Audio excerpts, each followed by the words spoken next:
విజయానంద్కి shock ఇచ్చి సిద్ధుకి I love you చెప్పిన ప్రేరణ twist అదిరింది. అసలు ఇదంతా ఎలా జరగబోతుందనేది ఈ వీడియోలో తెలుసుకుందాం. వీడియో చూసే ముందు తప్పకుండా లైక్ చేయండి. ఇక ప్రేరణ అయితే సిద్ధు గురించి చెప్తుంది ఇందిరా దగ్గర. అప్పుడే ఇక ఇందిరా అయితే ఏమనుకుంటున్నావు సిద్ధు బాబు గురించి? అసలు సిద్ధు మన కుటుంబానికి అండగా ఉండాలని మన మీద జాలితోనో లేకపోతే అందరూ కూడా మనల్ని అందరూ అవమానిస్తున్నారని తను కూడా బాధపడి నీ మెడలో తాళి కట్టలేదో, మన కుటుంబం మీద జాలిపడి తాళి కట్టాడని నువ్వనుకుంటున్నావు. కానీ సిద్ధు బాబు ఒకరోజు నా దగ్గరికి వచ్చి నేను నా ప్రేరణని మనస్ఫూర్తిగా ప్రేమిస్తున్నాను, తనని పెళ్లి చేసుకోవాలని అనుకుంటున్నాను, మా పెళ్ళికి మీకు ఎటువంటి అభ్యంతరం లేదు కదా, ఈ విషయం నేను ప్రేరణను కూడా చెప్పలేదు, మీకే ముందు చెప్తున్నాను అంటే అంటూ తన మనసులో ఉన్న నీ మీద ఉన్న ప్రేమని ముందు నాకే చెప్పాడు. అసలు అలాంటి వాళ్ళు ఇప్పుడు ఇప్పుడు ఉన్న జనరేషన్లో ఎవరుంటారు చెప్పు? సిద్ధు నీ మీద ఎంతో ప్రేమని పెంచుకున్నాడు. తన గుండెల్లో నీ మీద ప్రాణానికన్నా ప్రాణంగా చూసుకునేంత ప్రేమ ఉంది. కానీ నువ్వు అసలు కూడా అర్థం చేసుకోలేకపోయావు. సిద్ధుకి నువ్వంటే ఇష్టం ప్రేరణ, ఇప్పుడు కన్నా సిద్ధుని అర్థం చేసుకో అని అంటూ ఉంటుంది. ఇందిరా అయితే మీ నాన్న మనల్ని మోసం చేశాడు, కానీ సిద్ధు రూపంలో మళ్ళీ మనకి ఆ దేవుడు అదృష్టం ఉందని గుర్తు చేశాడు. సిద్ధు మన ఇంటికి వచ్చిన అల్లుడే కాదు, మనకి తోడు అండా కూడా. అలాంటి సిద్ధుని నువ్వు దూరం చేసుకోకు. మీ నాన్న చేసిన పనికి సమాజం ఏం చేస్తుంది? వాళ్ళు నోటికి వచ్చినట్లు మాట్లాడతారు. ఎందుకంటే అసలైన వాడే నేను భార్యని కాదని, మీరు పిల్లలు కాదని చెప్పాడు. మరి సమాజం అతని మాటలే కదా నమ్ముతుంది. అందులోని ఆ ఘన ఎప్పుడెప్పుడు మనల్ని అవమానించాలని చూస్తూ ప్రతిసారి కూడా మనల్ని ఏదో ఒక సందర్భంలో అవమానిస్తూనే ఉంటున్నాడు. మరి అలాంటప్పుడు మనం ఏం చేయగలం చెప్పు? అందరూ కూడా అలాగే మాట్లాడతారు. అలాగే ఆ ఘన మాటలు విని సిద్ధు వాళ్ళ అమ్మ కూడా మన గురించి అలాగే అనుకుంటుంది. లేకపోతే ఆవిడ మంచితనం ఏంటో ముందు నీకు కూడా తెలుసు కదా అని అంటూ ఉంటుంది. ఇందిర అయితే చెప్పుడు మాటలు విని అలాగా మనసులో అనుమానాలు నాటుకుపోయి మన గురించి అందరూ చెడుగా మాట్లాడుతున్నారు. దీనికి కారణం మీ నాన్న చేసిన మోసం, అంతే తప్ప ఎవరి తప్పు లేదు దీంట్లో అని అంటూ ఉంటుంది ఇందిర. నీ ప్రేమని నువ్వు గెలిపించుకోమ్మా. నువ్వు ఎలాగైనా సరే సిద్ధుతో సంతోషంగా ఉండాలి. వెళ్ళు, సిద్ధుని నువ్వు నీ జీవితంలోకి ఆహ్వానించు, సిద్ధుని ప్రేమిస్తున్నానని చెప్పు అని అంటూ ఉంటుంది ఇందిర. అప్పుడే ఇక సిద్ధుని వెతుక్కుంటూ అయితే ఇక ప్రేరణ ఇక బయటికి వస్తుంది. ఇక సిద్ధుని వెతుక్కుంటూ అలా రోడ్డు మీద నడుచుకొస్తూ వస్తున్నా ఇక ప్రేరణని చూసి అప్పుడే ఇక అక్కడికి కారులో వస్తున్న చెంచిలమ్మ ఆగుతుంది. ఇక ప్రేరణను చూసి చెంచిలమ్మ ఆగి అంటూ ఉంటుంది, అమ్మ ప్రేరణ, ఏంటి ఎక్కడికి వెళ్తున్నావు? కొత్త పెళ్లి కూతురివి, తోడు లేకుండా ఎక్కడికి వెళ్తున్నావమ్మా అని అడుగుతూ ఉంటుంది చెంచిలమ్మ.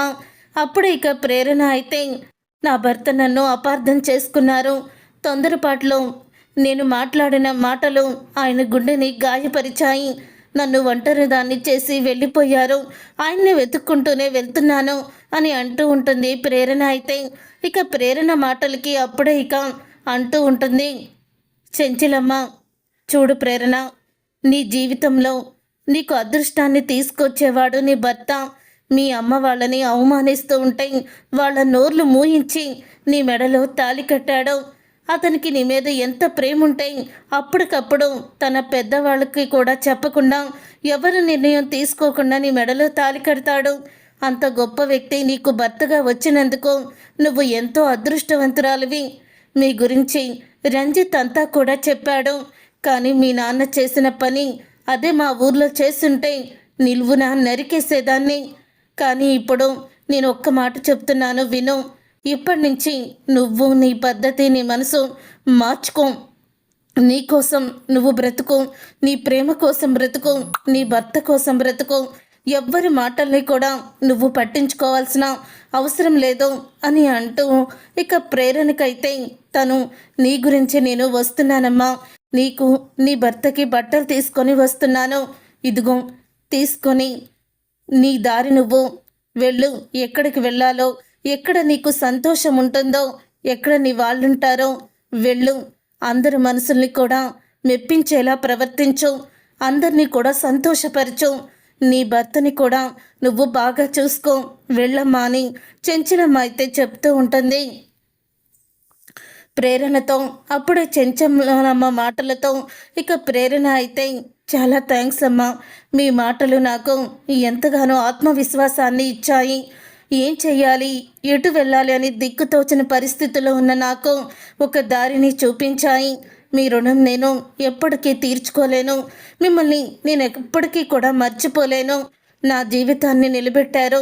మీరే నాకు పెద్ద ముత్తైదువా, ఒక దేవతలా వచ్చి నా జీవితాన్ని మీరు ఒక దారిలోకి తీసుకువచ్చారు. మీ ఆశీర్వాదం నాకు కావాలి అని ప్రేరణ చెంచలమ్మ కాళ్ళ మీద పడి ఆశీర్వాదం తీసుకుంటుంది. అప్పుడే దీర్ఘ సుమంగలిగా పిల్లా పాపలతో సంతోషంగా ఉండమ్మా, జీవితాంతం కూడా ఆనందంగా ఉండు అని అంటూ దీవిస్తుంది. వెళ్ళమ్మా, ఇప్పుడు నువ్వు నీ జీవితం వైపు అడుగులు వెయ్యి అదృష్టాన్ని వెతుక్కుంటూ వెళ్ళు. నిన్ను హేళన చేసిన వాళ్ళు, మీ అమ్మని అవమానించిన వాళ్ళు అందరూ నోర్లు మూసుకునేలాగా నువ్వు అంతా కూడా విజయాన్ని సాధించాలి అని అంటూ ఉంటుంది. అప్పుడే ఇక ఆ మాట విని తప్పకుండానమ్మా అని చెప్పి ఇక ప్రేరణ అయితే బయలుదేరుతుంది. ఇంతలో ఇక సిద్ధు అయితే బయటకు కూర్చొని ఆలోచిస్తూ ఉంటాడు. ఒక పార్కులో కూర్చొని అసలు ప్రేరణ ఎందుకు ఇంత మాట తూలింది, అమ్మ ఆ మాట విని ఎంత బాధపడింది అని అనుకుంటూ ఉంటాడు సిద్ధు అయితే. అప్పుడే ఇక సిద్ధుకి ప్రేరణ అయితే ఫోన్ చేస్తుంది. ఇక ప్రేరణ ఫోన్ చేస్తే సిద్ధు అయితే ఫోన్ లిఫ్ట్ చేయడం, ఇక లిఫ్ట్ చేయకపోయేసరికి అప్పుడే ఇక ప్రేరణ ఒక నిర్ణయానికి వస్తుంది. ఇక ఇందిరా దగ్గరికి వెళ్ళి, అమ్మా నేను వెళ్తున్నానమ్మా అని అంటూ ఉంటుంది ప్రేరణ. అప్పుడే ఇక ఇందిరా అయితే, వెళ్ళిరమ్మా, ప్రతి ఆడపిల్లకి తన అత్తగారింటికి వెళ్ళేటప్పుడు ఆ తల్లిదండ్రుల గుండె ఎంతో కోతకు గురవుతుంది, ఎంతో దిగులు పుడుతుంది. కానీ నాకు ఆ దిగులు లేదమ్మా, ఎందుకంటే నీకు అండగా సిద్ధుబాబు ఉన్నాడు. సిద్ధుబాబు అండ ప్రేమ నీకు ఉన్నంతకాలం నీకు అక్కడ ఎటువంటి అసలు సమస్యలు రావు. చక్కగా కాపురం చేసుకో, వెళ్ళమ్మా అని అంటూ ఉంటుంది ఇందిర. అప్పుడు ఇక ఇందిరా దగ్గరికి కూడా ఆశీర్వాదం తీసుకొని ఇక రంజిత్ దగ్గరికి వెళ్ళి, రంజిత్ గారు, అమ్మని అలాగే మా అమ్మని మా చెల్లెల్ని మీరే చూసుకోవాలి అని అంటూ ఉంటుంది. మీరు ఏమీ చెప్పాల్సిన అవసరం లేదు ప్రేరణ గారు, వాళ్ళిద్దరూ కూడా నాకు బంధువులే కదా, తను ఎవ్వరూ కాదు, మా అత్తయ్య, మీరు మా అత్తయ్య పిల్లలు, మిమ్మల్ని నేను ఎందుకు వదులుకుంటాను, ఐశ్వర్యని అలాగే అత్తయ్యని కంటికి రెప్పలా చూసుకుంటాను, మీరేమీ వాళ్ళ గురించి దిగులు పడకండి, నేనున్నాను కదా, నేను చూసుకుంటాను అని అంటూ ఉంటాడు రంజిత్ అయితే. చాలు రంజిత్ గారు, ఇక వెళ్ళొస్తాను అని అంటూ ఉంటే ప్రేరణ, నాకు ఎందుకో కానీ మీలో ఒక కొత్త వ్యక్తి కనిపిస్తున్నారు, ఇప్పటి నుంచి కూడా మీరు మంచిగా సంతోషంగా ఉండాలని ఆ దేవుణ్ణి కోరుకుంటున్నాను అని రంజిత్ అయితే అంటూ ఉంటాడు. ఇక రంజిత్ మాటలకి నేను కూడా అదే అనుకుంటున్నాను అని అంటూ ప్రేరణ అయితే బయలుదేరుతుంది. ఇక ప్రేరణ వెళ్ళేసరికి అక్కడైతే మంజుల ఉండదు. మంజుల అయితే బయటకు వెళ్తుంది, సాహితీ మాత్రమే ఉంటుంది. ఇక విజయానంద్ లోపలైతే ఉంటాడు. వెళ్ళిన తర్వాత ఇక బెల్ కొడుతుంది. సాహితీ వచ్చి ఇక తలుపు తీస్తుంది. తలుపు తీసిన సాహితీ ప్రేరణ చూసి షాక్ అయిపోతూ ఉంటుంది. ఇక ప్రేరణ చూసి షాక్ అయిపోతూ, నువ్వా, ఎందుకు వచ్చావు ఇక్కడికి, నేను చూస్తే అమ్మ ఒప్పుకోదు, వెళ్ళిపోయి ఇక్కడి నుంచి అని అంటూ ఉంటుంది.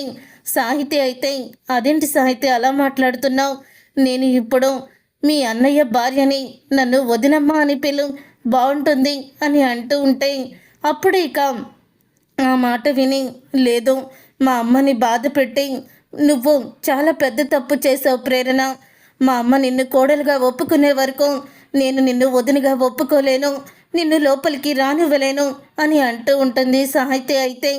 అప్పుడు ఇక సాహితీ అన్న మాటలకి, అమ్మ మాట మీద నిలబడుతున్నావు, దాంట్లో తప్పేమీ లేదులే సాహితీ, సరేలే, మీ అన్నయ్య వచ్చే వరకు నేను ఇంకో ఇక్కడే కూర్చుంటాను అని అంటూ మెట్ల మీదే కూర్చొని ఉంటుంది. ప్రేరణ ఇక అలా మెట్ల మీద కూర్చొని ఉన్న ప్రేరణను చూస్తాడు. విజయానంద్ అయితే లోపల నుంచి వచ్చిన విజయానంద్కి వచ్చి కూర్చుంది ప్రేరణ అని తెలియక అప్పుడే తన కూతురు సాహితితో ఇలా అంటూ ఉంటాడు. ఏంటమ్మా ప్రేరణ, మీ ఫ్రెండ్ని అలా మెట్ల మీద కూర్చోబెట్టేశావేంటి? లోపలికి తీసుకువెళ్ళకుండా నీ ఫ్రెండ్ని లోపలికి తీసుకురా అని అంటూ ఉంటాడు విజయానంద్. ఇక ఆ మాట విని అప్పుడే ఇక అంటూ ఉంటుంది సాహితి అయితే, అది కాదు డాడ్ తను అని అనగానే వాళ్ళు మొహమాటం పడి లోపలికి రామని చెప్తారమ్మా, మనం ఊరుకుంటామా ఏంటి? భలే దానివేనమ్మా, స్నేహితురాల్ని ఎవరైనా అలా కూర్చోబెడతారా అని అంటూ ఉంటాడు విజయానందం. అయితే నా స్నేహితురాల్ని నువ్వే వెళ్ళి పిలు నాన్న అని అంటూ ఉంటుంది సాహితి. అవునా, అయితే ఇంట్లో పెద్దవాళ్ళు వచ్చి పిలిచే వరకు కూడా తను లోపలికి రాకూడదని ఏమన్నా ఒట్టు పెట్టుకుందామా అని అడుగుతూ ఉంటాడు సాహితిని విజయానంద్. అయితే అవును నాన్న, అలాగే ఒట్టు పెట్టుకుంది. మరి మీరు ఖచ్చితంగా తనని లోపలికి తీసుకువెళ్తారని తను నమ్ముతున్నట్టుంది అని సాహితి చెప్తూ ఉంటుంది. అప్పుడే తప్పకుండా తీసుకువెళ్తాను. ఏంటమ్మా ఇక్కడ కూర్చున్నావు, రామ లోపలికి అని అంటూ పిలుస్తాడు విజయానందం. అప్పుడే ఇక వెంటనే తన ముఖాన్ని చూపిస్తూ ఉంటుంది విజయానంద్కి ప్రేరణ. అక్కడికి ఉంది ప్రేరణ అని తెలుసుకొని ఒక్కసారి విజయానంద్ అయితే షాక్ అయిపోతూ ఉంటాడు. నా మావయ్య గారండి, నేను వచ్చేసాను, నేనే ప్రేరణని అని అంటూ మావయ్య గారు అంటూ విజయానందని చాలా గౌరవంగా పిలుస్తుంది. అప్పుడే ఇక విజయానంద్ అయితే ప్రేరణను చూసి షాక్ అయిపోతూ ఉంటాడు.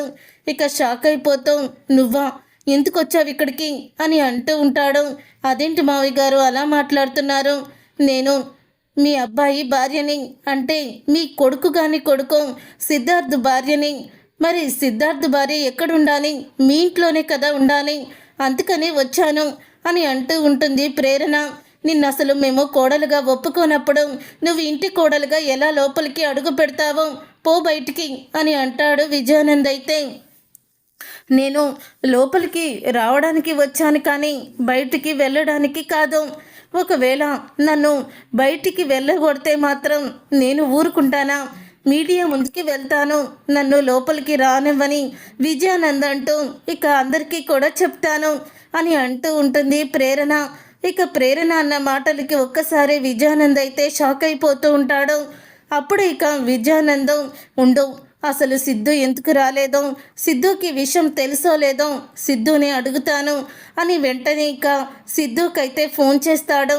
అప్పుడు ఇక సిద్ధు అయితే ఫోన్ లిఫ్ట్ చేస్తాడు. ఎందుకు ఫోన్ చేసావు నువ్వు అని అడుగుతూ ఉంటే, ఏంట్రా ఇదంతా, నువ్వు తాళి కట్టిన ఆ ప్రేరణ వచ్చి నేను ఇంటి కోడల్ని, నన్ను లోపలికి రానివ్వండి అంటూ ఏదోదో మాట్లాడుతుంది.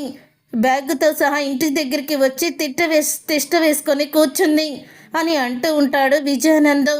ఆ మాటలకి అప్పుడే ఇక సిద్ధార్థ్ అయితే ఏంటి నువ్వు చెప్పేది అని అంటూ ఉంటాడు.